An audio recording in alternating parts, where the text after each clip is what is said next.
wanted to talk about this piece a little bit. It is called "See You Tomorrow." It is a portrait of Jonah Hill's character Frank in The Invention of Lying. And "See You Tomorrow" is the line that Ricky Gervais's character, I believe his name is Mark, says after they get off the elevator to Frank. And Frank says, "If I'm not dead, sure." So that's the text that's right there. If I'm not dead, sure. And yeah, we're going to talk about that a little bit. I think on Instagram I had shown the reference photo that I used for this.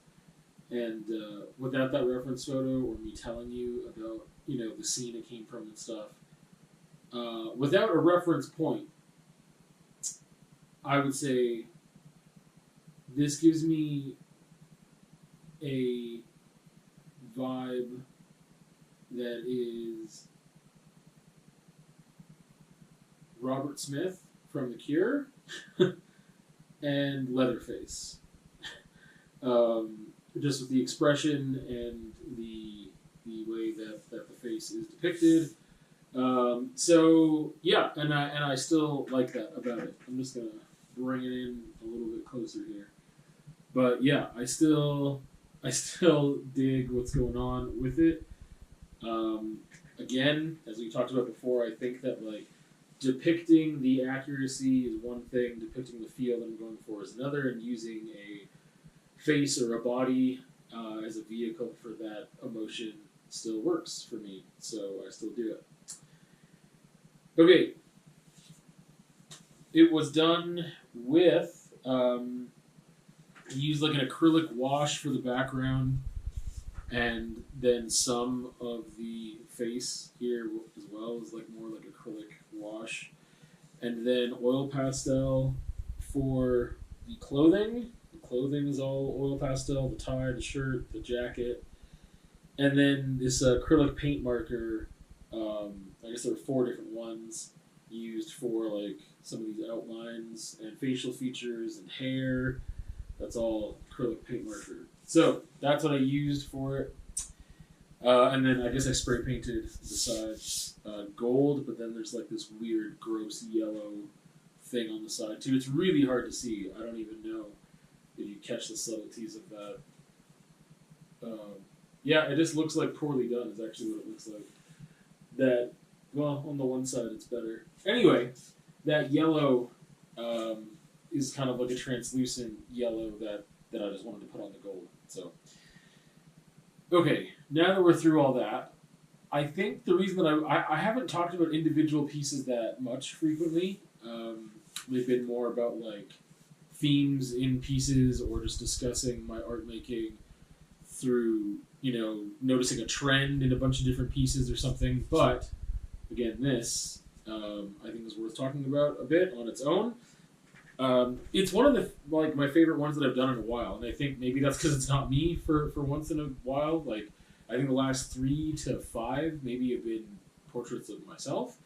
So this one was cool, and it kind of came out of nowhere as well because despite the fact that I have this list, because I think this still fits that theme for me of the, Till Rider and Horse Drowned in the Sea, this exhibition that I'm working on and feel really close to complete with. I think this still fits that in theme and style and everything else and just purpose. So I have other titles that are planned that I still need to figure out, how many am I going to do before I call this kind of more done and complete. But this one just came out of nowhere because I saw that movie for the first time, The Invention of Lying, and some parts of it just really hit. I mean, in a comedic, funny way, but also just with where I'm at, where I've been at, where I, ebb and flow. And so I decided to just it was just kind of all within a couple days. It was oh, that's going to be the next thing I paint, and then I just did it, and I'm really happy with the outcome. It's been a few months since I think I've been this happy with a piece, so that's cool. And yeah, it was just very open, free, and open to the process. Like, it just felt really good. But the reason that I want to discuss it conceptually is because I feel like. So first of all, I don't know. I get like I mentioned the kind of vibes that I got from it before. This disheveled mess. Robert Smith, the Cure, doesn't strike me as a violent mess. Leatherface, on the other hand, does. And I think that emotionally,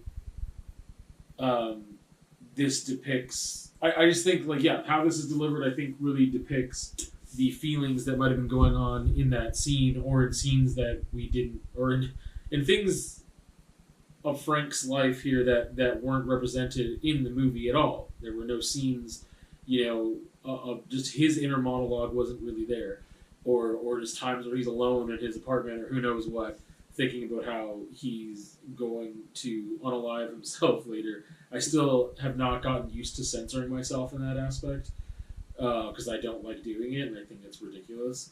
But for the sake of wanting to actually share the message on social media, then I have to like change my language. So anyway, I think that's just an important thing to discuss through like funny, quirky, weird art and just discussing mental health. And I think that's just like the short answer to that. Of like why, I mean, the answer being like I feel like I'm answering a question just because like, yeah, I'm creating this thing, like this question of why am I showing this to everybody? Why this piece right now? I don't do it with every single piece. Well, why this one? And I think it's for that reason. Because again, if you've seen the movie, maybe you need a refresher anyway, depending on when you've last seen it or your memory, as to just like what was happening in the scene and what was going on in these lives. But it was delivered pretty comedically, I thought. And I think that despite the fact, and I don't want to, this is not like a shrine to the movie or even praise of the movie as a whole. I think that they did some really cool things. I was just going to say, like, if I were still doing reviews, then maybe I would speak about it there. But there's a lot of things with the movie that I did not enjoy. I'll put it that way. But there were some really cool things that I enjoyed, and one of them was this. It's just like, it's a funny scene, it's just this whatever. But even just the fact that, like, just having that discussion be available and that opportunity for conversation and reflection be available because the topic is just out there, like, right in your face, which I really appreciate. And then just how they did it was really great. But, yeah, I think it's even just this interesting thing of just how that could blindside Mark, played by Ricky Gervais, because he's just like, yeah, see you tomorrow. Like, it's just this throwaway thing, but also this assumption. Like, I think it's one of those things that's just said without thinking, and I feel like language should be more purposeful, even though I feel the same pressures that a lot of people feel to speak a certain way and not give truthful answers sometimes depending on the context, and I just don't like having to do any of that. But I feel like that's one of those things of, like, someone's like, oh, how are you? I'm like, oh, I'm good. I'm like, hey, I'm not good. But depending on who I'm talking to and where I'm at, this is what I have to say for the moment. And it's even just that thing of, like, see you tomorrow is a way of saying goodbye versus, like, hey, like, it's just this colloquialism. But in that moment, it was, like, ripped apart. And it was just, see you tomorrow. I was like, well, if I'm not dead, sure. And it's just, I mean, I don't know if you know the premise of the movie, but the premise is that no one can lie in this society. So it just really opened things up, and I hope that I hope this piece can do the same and just extend that thing. And I need to get that quote out, and maybe, yeah, I'll have to attach it. But there's this quote that basically just talks about, like, well, we have to keep revisiting similar themes in different ways because people forget, and you got to tell them again.